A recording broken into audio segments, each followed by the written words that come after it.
दोस्तों, भारतीय संस्कृति में स्त्री को शक्ति का प्रतीक माना गया है। इसी शक्ति के प्रतीक के बारे में श्री कृष्ण ने अपनी पत्नी सत्यभामा को एक उदाहरण के जरिए बताया कि उनके अनुसार एक स्त्री की असली पहचान क्या है। दोस्तों, भगवान श्री कृष्ण की 8 पत्नियां थी। पौराणिक कथाओं में उन सभी में सबसे सुंदर सत्यभामा को बताया गया है। भगवान श्री कृष्ण अपना ज्यादातर समय उन्हीं के साथ बिताते थे।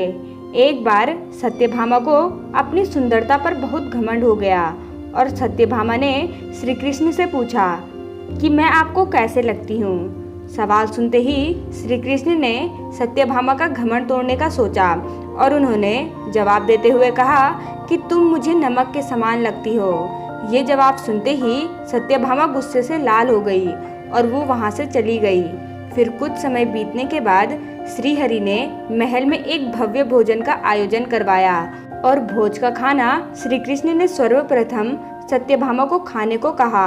सत्यभामा ने जैसे ही खाना मुंह में डाला वैसे ही तुरंत उसे बाहर निकाल दिया और गुस्से से लाल हो गई। फिर उन्होंने श्री कृष्ण से कहा कि बिना नमक का खाना खिलाने से क्या तात्पर्य है, ऐसा खाना कोई कैसे खा सकता है। वो जोर जोर से चीखने लगी और बोली, ये रसोई किसने बनाई है। सत्यभामा ने कहा कि बिना शक्कर की मिठाई तो फिर भी खाई जा सकती है, मगर बिना नमक के कोई भी नमकीन वस्तु नहीं खाई जा सकती।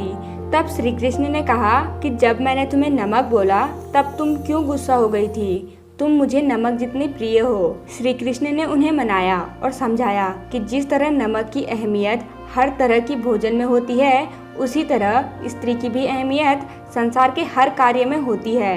साथ ही श्री कृष्ण ने स्त्री को जल समान भी बताया, यानी कि स्त्री जिसके साथ मिलती है उसका ही गुण अपना लेती है।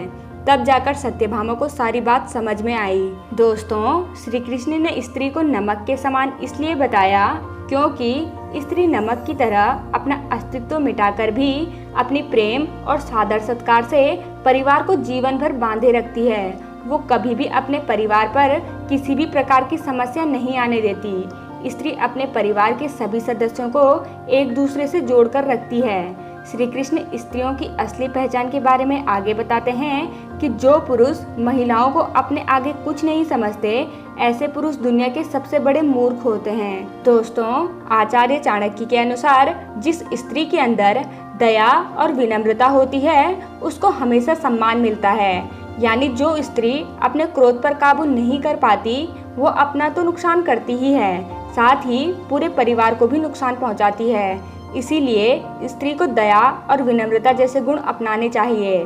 चाणक्य के अनुसार स्त्रियों में पुरुषों की तुलना में 6 गुना ज्यादा साहस होता है। तो दोस्तों, उम्मीद करते हैं कि आपको आज की हमारी ये वीडियो अच्छी लगी हो और ऐसी ही ज्ञानवर्धक वीडियो देखने के लिए हमारे इस चैनल को सब्सक्राइब कर लीजिए।